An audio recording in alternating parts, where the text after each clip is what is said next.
Que a graça e a paz do Senhor seja com você nesse dia, hoje dia 10 de maio.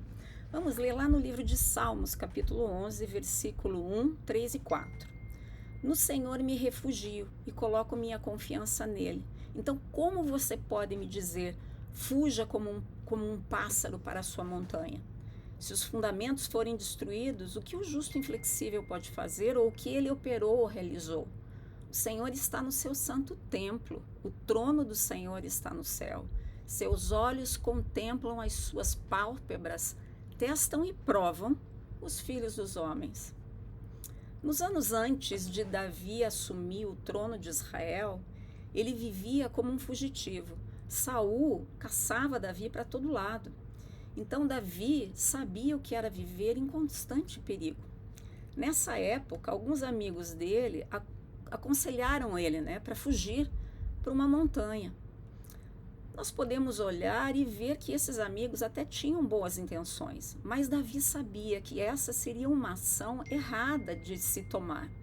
Davi, quando recebeu o conselho desses amigos, ele ficou indignado.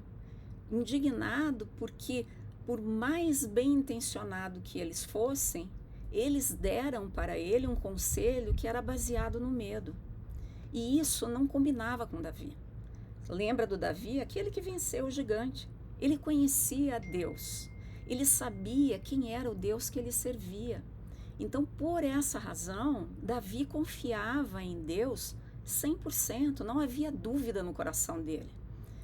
Davi, ele preferia enfrentar o perigo da morte do que mostrar a desconfiança naquele Deus que ele tinha tanto relacionamento e que ele servia. E no transcurso dessa conversa, os amigos voltaram a questionar: e se os fundamentos forem destruídos, que poderá fazer o justo? Aí Davi responde a eles de uma forma muito interessante, porque Davi dá para eles uma resposta baseada na fé. Então, veja, é uma fé que vai de encontro àquele conselho recheado de medo.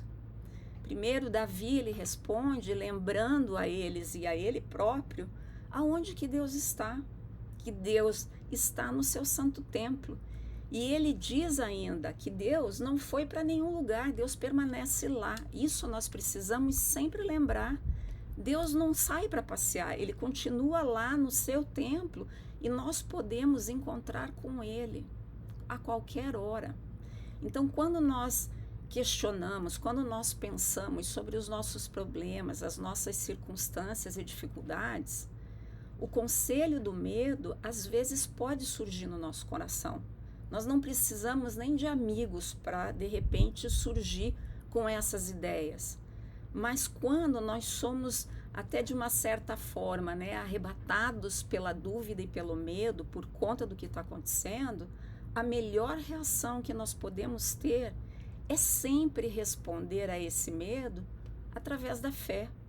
É nos apegar firmemente no Senhor e passar tempo com Ele. Quando nós oramos sobre as nossas dificuldades e problemas, esta resposta de fé acaba trazendo uma tranquilidade e paz para os nossos corações. Davi conhecia e confiava nesse Deus que era santo, todo-poderoso e que sabia de tudo. Nós precisamos entender, o Deus de Davi é o nosso Deus. Ele continua sendo santo, todo-poderoso e sabe de tudo. Tanto que Davi ainda traz a questão de dizer a eles que Deus não só sabia da sua situação, mas que Deus estava olhando para ele, Davi, e cuidando dele. E a mesma coisa eu posso dizer para você. Deus sabe da sua situação, Ele está olhando para você e Ele cuida de você. Veja, Davi lembrou que mesmo na provação, Deus tem um propósito amoroso nas nossas vidas. E quando nós entendemos que esse Deus amoroso às vezes nos testa, mas nós temos a certeza de que nós jamais seremos pressionados demais. Muito menos ainda abandonados, porque quem está no controle da nossa vida é o Senhor, é Deus.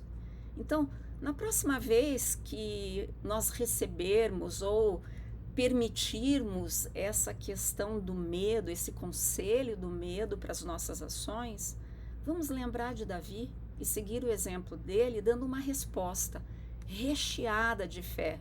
Vamos lembrar de aonde que Deus está, de que Ele está nos vendo, de que Ele tem um propósito amoroso na nossa vida e que Ele é presente conosco em todo o tempo. Eu queria te convidar à reflexão disso, mas também estar orando comigo nesse momento, dizendo assim: Senhor, há momentos em que me sinto oprimido por tudo que está acontecendo.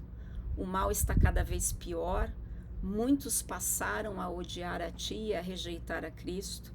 Espírito Santo, me ensine a ler, a marcar, a aprender e a digerir a Tua palavra, para que eu possa permanecer firme em todos os meus dias. O Senhor é o meu alicerce, a minha rocha, aonde eu me apoio. O Senhor é a minha confiança. Então, Pai, eu confio em Ti. Quando eu vejo o inevitável colapso econômico, as grandes lutas políticas, as atrocidades de hoje em dia, a agitação nacional e até mesmo internacional, junto com esse movimento que proíbe tudo que é bom e justo, Senhor, os meus olhos eu fixo em Ti. A minha confiança eu declaro que está em Ti, porque eu sei que o Senhor é o meu defensor, o Senhor é a minha defesa, a minha rocha, a minha fortaleza. Senhor, que eu confie em todos os dias meus na Tua palavra, que é infalível, que eu confie na Tua presença, no Teu olhar, Senhor, que está derramado sobre a minha vida e sobre a minha casa. Senhor, em nome de Jesus, eu peço a Ti, venha e derrame sobre mim, Pai, a tranquilidade, a Tua paz e o Teu amor. Em nome de Jesus. Amém. Que o Senhor te abençoe, que o Senhor te guarde. E eu te espero aqui amanhã. Até lá!